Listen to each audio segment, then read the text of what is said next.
Olá, gente querida! Hoje é dia de estudo bíblico e por isso pega a tua Bíblia, junta a família aí e vamos estudar a palavra de Deus.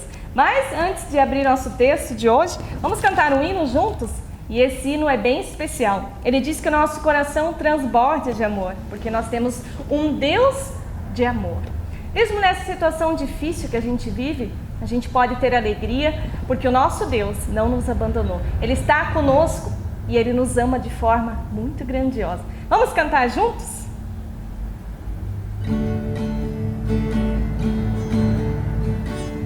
Meu coração transborda de amor, porque meu Deus é um Deus de amor.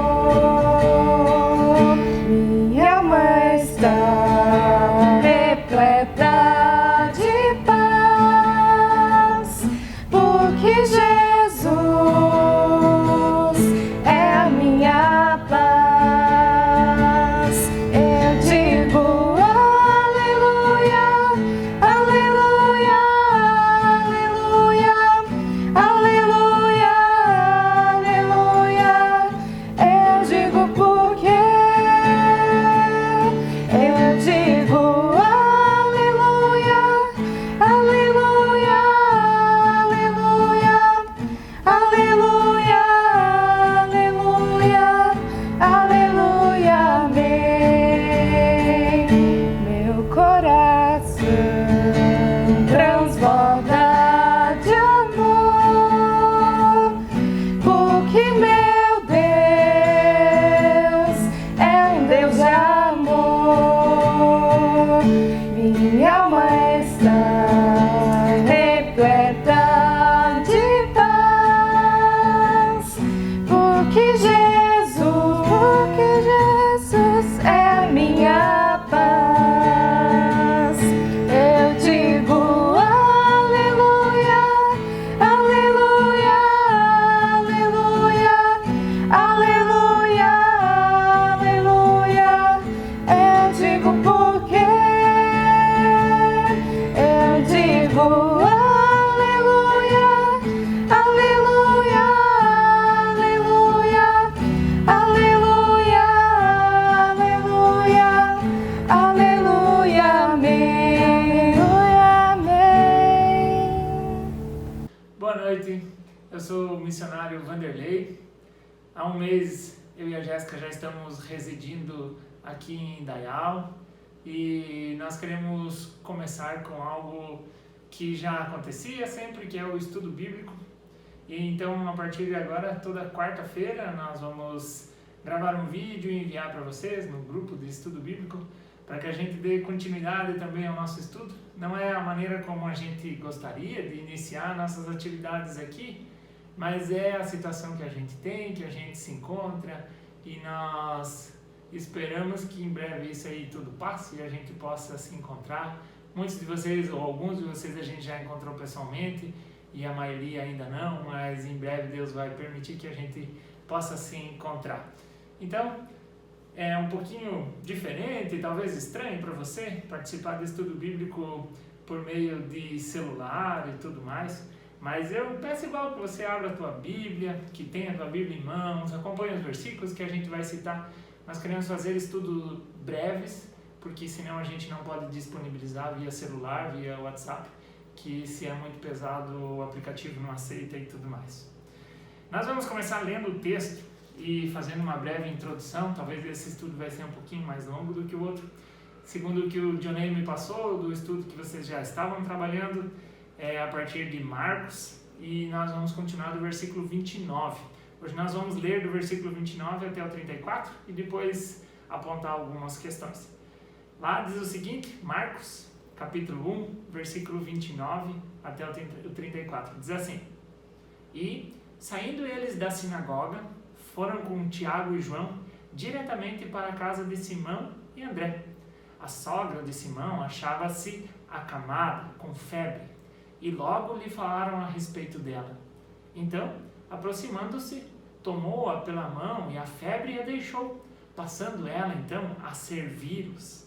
À tarde, ao cair do sol, trouxeram a Jesus todos os enfermos e endemoniados. Toda a cidade estava reunida à porta. E ele curou muitos doentes, de toda sorte de enfermidades. Também expeliu muitos demônios, não lhes permitindo que falassem, porque sabiam quem ele era. O Evangelho de Marcos, para quem talvez conhece um pouco menos, é um evangelho bastante diferente dos outros três que nós temos.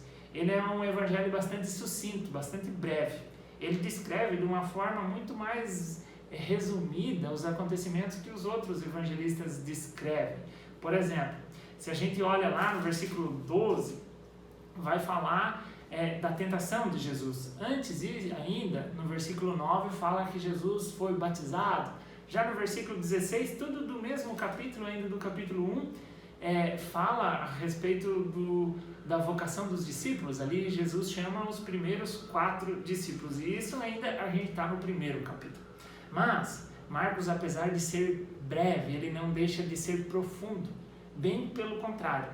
É um evangelho bastante profundo e que se preocupa com coisas e faz citações que outros evangelhos, inclusive, não fazem. Bom, para a gente ainda dar uma olhada aqui no nosso texto, o texto que a gente leu é a cura da sogra de Pedro, assim é nominado no nosso texto. Essa mulher que aparece aqui, mas que também não é citado o seu nome, e que, segundo a cronologia de Marcos, é o segundo milagre que Jesus faz.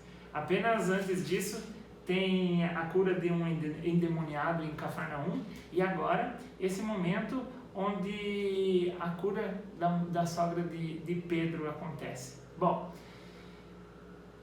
os milagres eles são bastante especiais, e a gente sabe, entende que Jesus utiliza deles em muitos momentos, mas o que a gente não pode entender, que o foco de Jesus nunca é os milagres. Os milagres eles são para apontar para algo muito maior.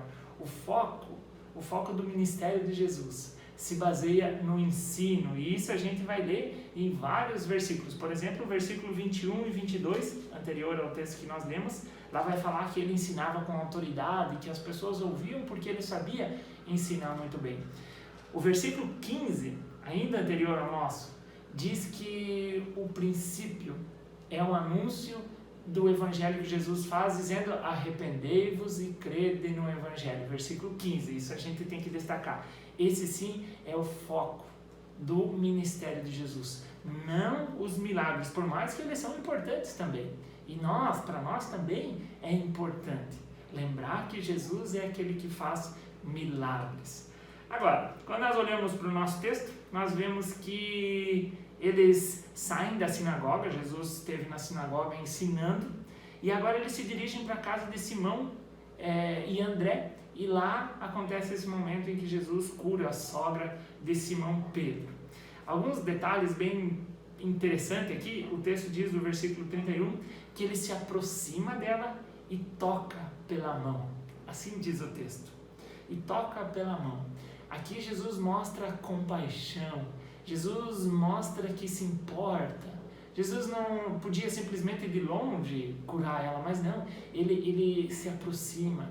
Para alguém que está doente, para alguém que está numa situação delicada, o fato de alguém tocar, de se importar, e não é só alguém, é o próprio Senhor Jesus, mostra empatia, mostra compaixão, e é isso que Jesus faz aqui, nesse momento.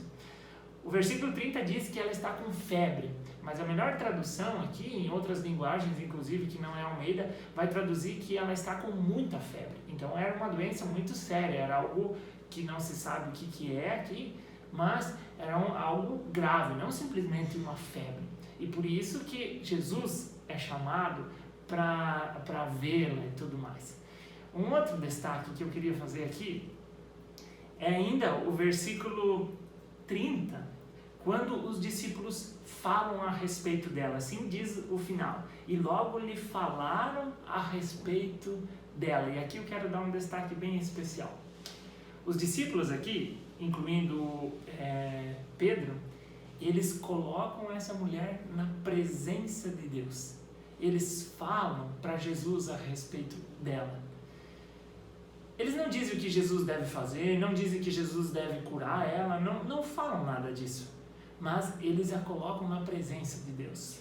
O melhor lugar para nós estarmos e para nós colocarmos a nossa família, o nosso trabalho, as nossas atividades diversas, a nossa vida por completo, é diante de Deus. E isso nós precisamos saber. A continuação do versículo 32 até o 34 vai dizer que Jesus cura muitas outras pessoas. Ele cura enfermos, cura endemoniados, mais uma vez, e isso a gente tem que saber, que Jesus é aquele que faz milagres também. Mas por outro lado, não podemos entender que Jesus cura tudo e todos. Jesus vai dizer que cura muitos doentes, cura muitos endemoniados, e isso é muito bom, que o nosso Deus pode fazer milagres sim. Mas, às vezes a gente pode nos perdermos esperando algum milagre, porque o foco do ministério de Jesus é apontar para a salvação, e os milagres são só sinais, inclusive o Evangelho de João vai utilizar esse título, são sinais para apontar para Deus, e o nosso Deus é quem leva a salvação. E para encerrar esse nosso estudo, como eu disse que infelizmente precisa ser curto, eu quero deixar perguntas para nós. A primeira pergunta é: o que você precisa entregar diante de Deus?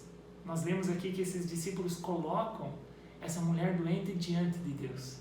E Deus sabe o que é melhor para nós e se preocupa com as coisas grandes e com as coisas pequenas. O que nós precisamos entregar para Deus? E a segunda pergunta é se nós cremos que Deus pode fazer milagres hoje também. Você crê que Deus pode fazer milagre hoje?